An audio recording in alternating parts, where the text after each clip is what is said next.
ច្រកតិចតូចនៅទីក្រុងកុយអង្គរឯនេះឡាន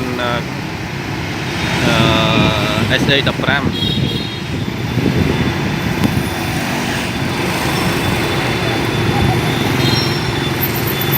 ទីក្រុងផ្លូវលំគេថាđường hẻmហ្នឹងមានន័យថាផ្លូវច្រកផ្លូវវារៀបចំស្អាតបាតល្អមើលនេះ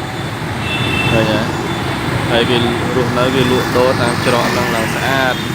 ទីនេះទៅក្រុងភ្នំពេញនឹងដូចគ្នានឹងប្រវត្តិកង់នឹងពោពេញទៅដោយប្រជាជនរស់នៅ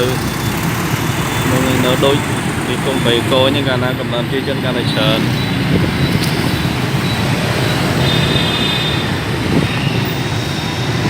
នេះដើមឈើដែលជាសំណល់ពីមុនមកធំ